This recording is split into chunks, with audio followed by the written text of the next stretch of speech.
So this is gonna be my third and hopefully last video on a budget 25mm lens. So if you're new here, what's up? My name is Nigel, and in today's video, we're gonna be looking at this Panasonic 25mm f1.7. But real quickly, if you're already subscribed to me and you like my stuff, it would really help if you click that little notification bell and click all instead of personalized. I get a lot of Instagram messages and emails saying that like my stuff doesn't pop up on you guys' like subscription feed, which kind of sucks. So definitely press the notification bell so you can actually see when I upload stuff. So back to this lens. Now this is the infamous nifty 50, I guess, as far as Panasonic lenses go, because it gives you a 50mm equivalent field of view.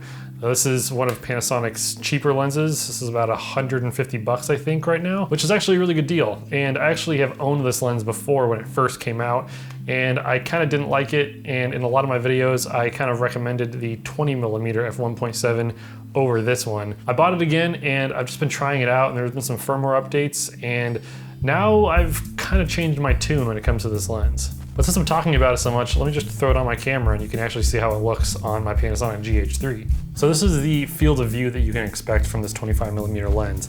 Again, it'll give you a 50mm equivalent field of view, which is considered a standard field of view.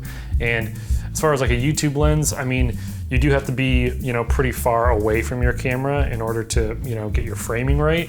I have my camera far enough away that I can't focus myself or anything like that, or even press my shutter button to, half press to focus. So again, I'm using this little shutter remote just to, make sure that I'm in focus. All my videos are typically shot on this 15mm lens, and I can be close enough to the camera where I can still handle all of the settings on the camera itself, and I don't have to use a shutter remote. But with this 25mm, I do have to be a bit further away to get myself framed properly. So I'm mainly going to test the sharpness of this little 25mm against the sharpness of my 15mm, which I've always been really pleased with. Real quick, I want to go over why I didn't like this lens the first time that I got it.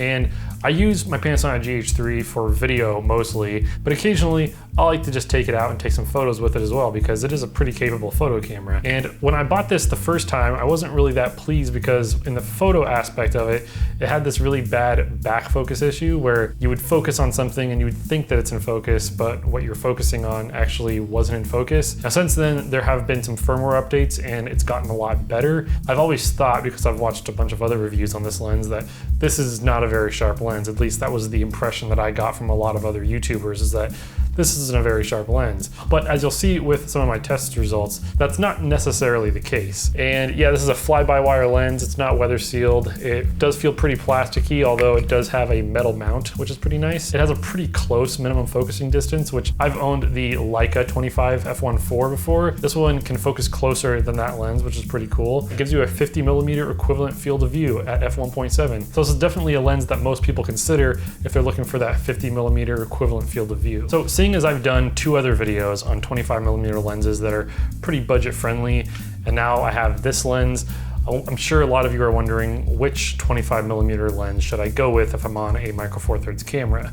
Now I've reviewed the 7 Artisans, which was about $80, but I've seen those for about $65, $60 on eBay, and the Miike 25 f2, which is about $130. And then this Panasonic f1.7, which is about $145, $150. And the way I would break it down is basically, if you are just trying to experiment with the 50mm focal length and you don't really want to spend a bunch of money because you're not really sure if you're going to use a lens in that focal length, you don't care about manual focusing, then I think the 7 Artisans is a great one to just throw in your bag just to have it in case you need it. If you're looking for more of a budget cinematic lens, a lens that looks and feels really good to use, has a nice smooth focus throw, and is really robust and sharp, I would say the Miike 25mm f2 is a great lens to look at. But if you're shooting photos a lot and you don't really manual focus a lot during video, you just do like the little half press to focus like I do, then this little 25mm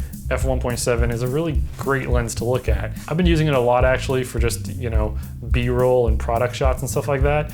This actually works really well, and I've been really surprised by how sharp it is, even though I thought that it was a super soft lens.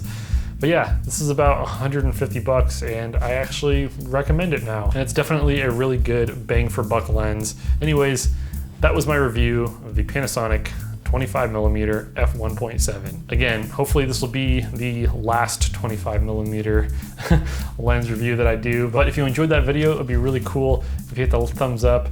Please subscribe if you haven't already, and definitely click that little notification bell so you can actually be notified when I upload new stuff. I'll post the other 2 25mm reviews that I did right here. Thank you so much for stopping by, and I will see you all next time. Later.